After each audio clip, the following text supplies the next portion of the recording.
पाकिस्तान की आवाम आटे की बढ़ती कीमतों से भी परेशान है। हाल ही के दिनों में देश में आटे की कीमतों में जबरदस्त इजाफा हुआ है।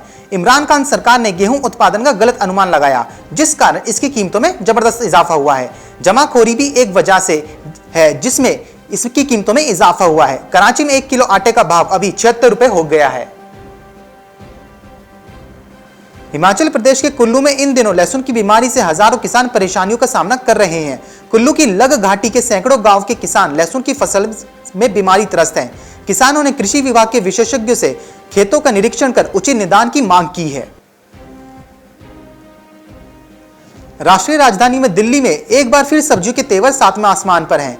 दरअसल दिल्ली में सब्जियां काफी महंगी हो गई हैं। गौरतलब है कि अभी गर्मी के मौसम ने दस्तक दे दी है और हरी सब्जियों के दाम ने रसोई का बजट बिगाड़ दिया है। भिंडी हो, परवल हो या करेला, सभी के दाम शतक लगा चुके हैं। बिहार के दिगल बैंक में प्रखंड के विभिन्न पंचायतों के किसानों ने टप्पू हाट में एक बैठक आयोजित की। बैठक के माध्यम से उपस्थित किसानों ने बिहार सरकार और माननीय मुख्यमंत्री नीतीश कुमार का ध्यान आकृष्ट कराते हुए यह मांग की है कि क्षेत्र के किसानों के लिए मक्के पर एमएसपी लागू की जाए एवं सरकारी स्तर पर मक्के की खरीदारी की व्यवस्था भी सुनिश्चित की जाए। रबी सीजन की प्रमुख फसल गेहूं की सरकारी खरीद शुरू होने से पहले केंद्र सरकार यह सुनिश्चित करना चाहती है कि इस सीजन से पूरे देश में किसानों से एमएसपी पर सीधे खरीदे गए अनाज के दाम का भुगतान सीधे उनके खाते में ही हो। कुछ राज्यों ने तो एमएसपी पर खरीद के लिए किसानों की बायोमेट्रिक पहचान की व्यवस्था लागू की है। अधिकारी बताते हैं कि इससे असली किसानों की पहचान आसानी से होने के साथ साथ एमएसपी पर खरीद की व्यवस्था में पारदर्शिता आएगी। रबी सत्र की प्रमुख तिलहन फसल सरसों का उत्पादन इस बार करीब 90 लाख टन रहने का अनुमान लगाया गया है। खाद्य तेल उद्योग ने तिलहन क्षेत्र में देश को आत्मनिर्भर बनाने के लिए किसानों और तेल उद्योग को समर्थन देने की गुहार लगाई है। सरकार ने 2021-22 के लिए अरहर और मूंग के आयात का सालाना कोटा अधिसूचित कर दिया है। वाणिज्य विभाग की एक अधिसूचना के अनुसार वित्त वर्ष 2021-22 के लिए 4 लाख टन अरहर और 1.5 लाख टन मूंग के आयात को अधिसूचित किया गया है।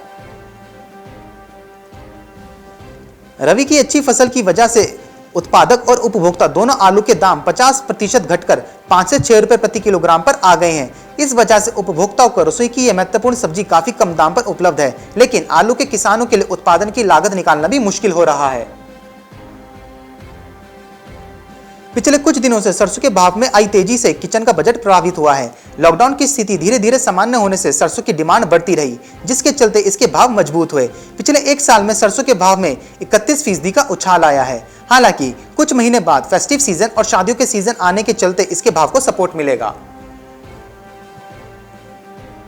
शिवराज सरकार ने किसानों को लेकर एक बड़ा फैसला लिया है। सरकार ने 22 मार्च से समर्थन मूल्य पर होने वाली चना, मसूर और सरसों की फसल खरीदी पर रोक लगा दी है।